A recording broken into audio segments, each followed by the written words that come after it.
my last video, I said I was going to watch and review Twilight. Well, I watched it. Oh, God, did I watch it. And this movie... You know, a while back, the Mythbusters put the old adage, polishing a turd, to the test. And they found out you actually can do it. The problem is, no matter how much of a shine you put on that thing, you're still left with a rancid, smelly, wet, disgusting piece of shit. And that's exactly what this movie is. I mean, just look at the box art. Look at that. You know how boring it is when you go to the theater and you see a poster of two of the actors looking off into space? Well, that's what this box is. I mean, they just have this vacant, vampant look on their faces like even they don't know what their characters are thinking. And when you watch the movie, you get that impression too. But enough of my ranting. Let's pop this piece of shit in and get it over with. We start our adventure on this very exciting shot of a deer in a meadow. I'm suddenly having Bambi flashbacks. We follow this gentle creature around the woods and... Whoa! What the hell was that? What happened to the deer? What's going on? Unfortunately, we don't get any answers because we immediately cut to a montage of our heroine, and I use that term very loosely, Bella, as she's leaving her mom in Arizona to go live with her dad, Charlie, in Forks, Washington. Seriously? Forks? That's the best Stephanie Meyer could come up with? Anyway, Bella's dad shows her around the house and then gives her his old truck as a homecoming present. And while they're looking it over, her old friend Jacob and his father come by to talk. And we get this scintillating scene.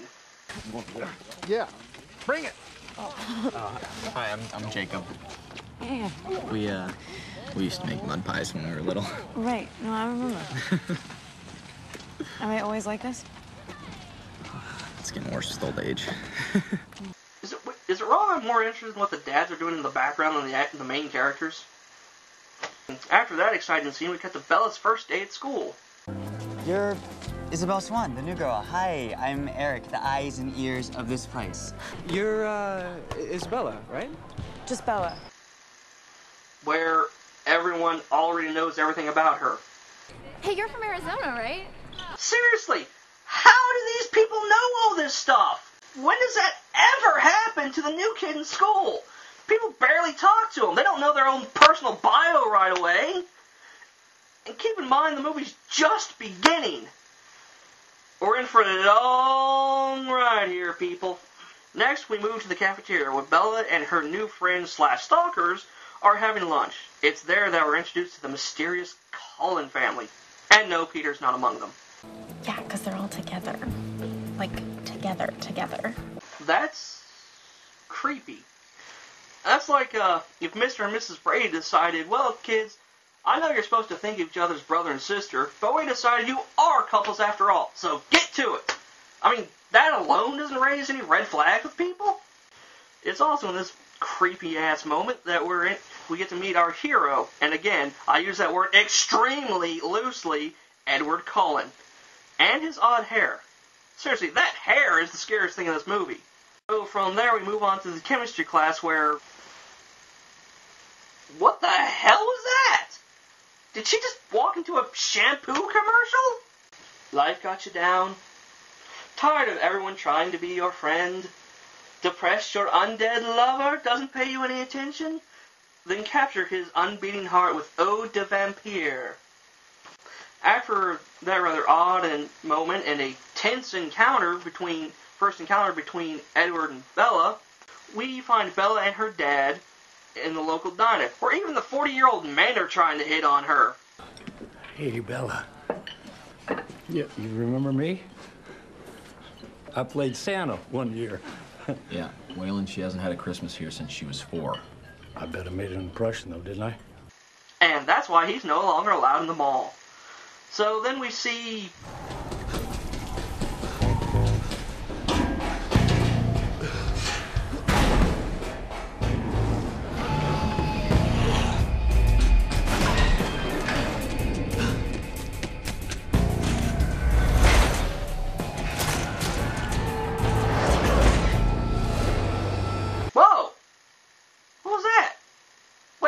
something's happening?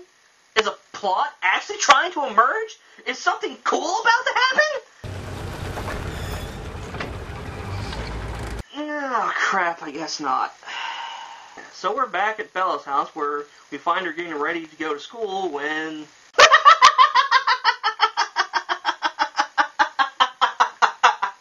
Wait. I just gotta see that one more time.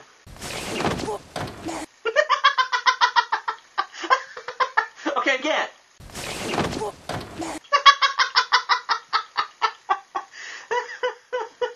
Alright. One more time. Okay, it's getting old, I know, but just one more time. Okay, she's walking, and then boom, bitch goes down. Oh, I will never get tired of that. But back to our stories, such as it is. In chemistry class, we finally get our first real talk between Bella and Edward. I'm Edward Cullen. And I'm extremely dull. You're Bella? Yes. I'm also extremely dull. Prophase. Do you mind if I, look?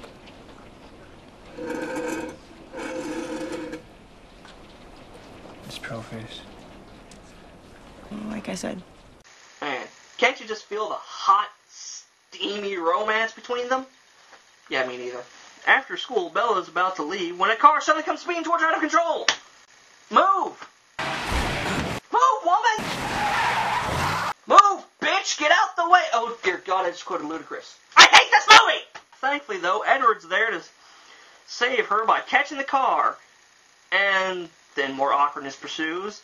Not to mention the entire school coming to her aid. Again! When does this happen for the new kid?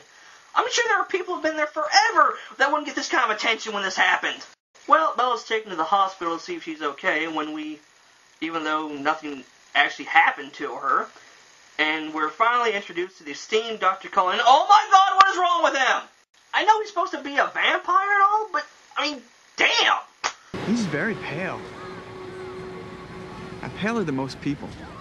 Once Bella's released, she runs across Dr. Whiteface and his wife talking to Edward about what happened. They notice her and the parents leave so Edward can talk to her in private and try to cover up what happened. You hit your head. I think you're confused. I know what I saw. What exactly was that? You stopped the van. You pushed it away with your hand. Well, nobody's gonna believe you. Dude, there's physical evidence. There's a huge handprint in that other car. You don't think someone's going to find that suspicious? You can't deny it now. There's physical proof. But he still tries. And then we cut away to this shot of Bella sleeping.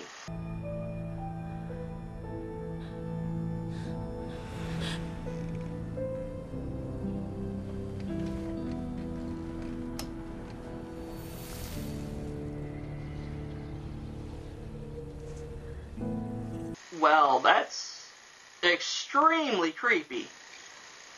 He broke into her house to watch her sleep. This is supposed to be one of the big romantic scenes in the book, but I'm not seeing it. I mean, how is stalking someone supposed to be romantic? Watching them sleep? That's just really creepy. I mean, I'm sure there are couples who have been together forever who would be weirded out by that. And Bella and Edward have only known each other for like, what, a week? And the reaction to that isn't, oh, that's so sweet. It's usually to punch someone in the face.